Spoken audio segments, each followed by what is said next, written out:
Hello and welcome to the Managing Uncertainty podcast. I'm Bryan Strawser, Principal and Chief Executive here at Bryghtpath. In this week's episode, I want to talk about the role of your board of directors in resilience and how organizational resilience is being seen more and more today as a board level priority. Now, you've heard me talk on our podcast and in other articles and writings many times that your program has to align to your organization's strategic objectives. But what you may not be thinking about is that your board has some thoughts on organizational resilience. And as the world has become more uncertain, your board is asking more and more questions about resilience than ever before. And so I want to give you insight by going through some key points about organizational resilience as a board level priority. The first one is a best practice for your board, that your board must align their decisions with the expectations of your stakeholders, of your shareholders. And part of that is setting clear guidelines on transparency, on risk management, and long-term sustainability of the organization. And when I say risk management here, I'm talking very broadly about risk, including the resilience of your organization when those risks become reality. And that touches business continuity, information security, IT disaster recovery, crisis management, physical security, reputation management, and crisis communications. And that list just goes on and on and on. The board has to have these kind of conversations with management because the board's role in governance and oversight mandates that they ensure that your organization has robust capabilities in these spaces. Proactively engaging with leadership teams in that way by boards fosters improvements in risk management, operational transparency, and the overall resilience of your organization. One of the most important things that a board can do is push management towards a clear definition of resilience, of organizational resilience. A resilient organization can withstand all kinds of disruptions and come out of those stronger. And often, in doing so, they can gain a competitive edge during a crisis.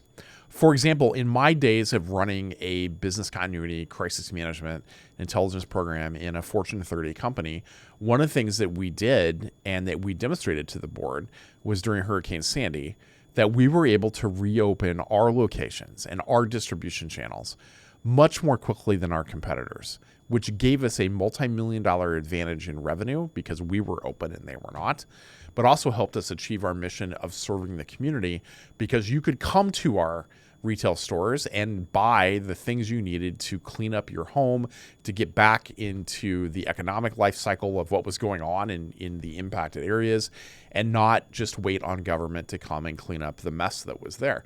So we both increased revenue, provided our team with employment, and were able to serve the local community because we had invested in the resilience capabilities needed to do that. Our competitors did not. And we could demonstrate that very clearly based upon data that we were able to obtain. Your board also has a role in stress testing. Your board should conduct regular stress tests to evaluate how quickly an organization can adapt and respond and even reduce costs during adverse conditions. I'm not saying the board needs to be running exercises, but what I'm saying is the board needs to ensure that such exercises are happening. And that in some cases, the board should be practicing. For example, if you're a large organization that could potentially be the target of a cybersecurity attack, and the board is required to approve ransomware payments, for example, over a certain amount, you should practice that process so that the board understands how you are prepared for those situations, but also what their role is going to be and how that plays out. And practicing that will help you identify opportunities. The fifth is related to this. It is the scenario analysis, using what-if discussions and scenario planning, such as assessing your operational continuity during a natural disaster or cyber attack. These help organizations anticipate and mitigate potential disruptions, and your board wants to hear about these. They want to know that you're practicing and the lessons that you're learning. Boards should not only support these decisions that need to be made during a crisis, but they should also be encouraging strategic investments that help you ensure long-term resilience. Boards' roles are not just about fixating on the outcomes of what you're looking for in resilience, but they're also looking at the decision-making processes and plans that you put into place and see if they hold up under pressure. Your board's interest is ensuring that you have a robust resilience program that meets that addresses well the challenges that you're faced with as an organization. Boards can enhance resilience by ensuring that they're performing their role of independent oversight. They're avoiding conflicts of interest themselves, and they're maintaining clear lines of accountability. One of the most important things that boards can do, though, is ensuring that resilience is just part of your strategies. It's part of your strategic objectives as an organization. That it's not just about crisis response when something goes wrong, but that you've embedded resilience practices into your strategic planning, helping ensure the long-term stability and adaptability. And then, as always, as we've talked before, always encourage that you have some type of approach embedded in your policies that requires a briefing to at least a committee of the board on an annual basis about the state of your resilience programs. In my Fortune 30 leadership days, we had an annual presentation that our chief security officer did to the audit committee of the board. They owned all of the risk capabilities, so they were being briefed on business continuity and crisis management activities. But also in some years, we presented to the entire board and had a robust conversation about risk and resilience. So this is what this looks like on the other end of the equation.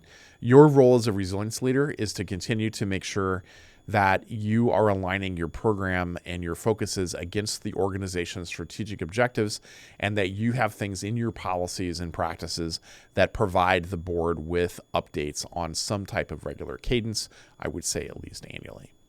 That's it for this edition of the Managing Uncertainty podcast. I'll be back next week with another new episode. Be well.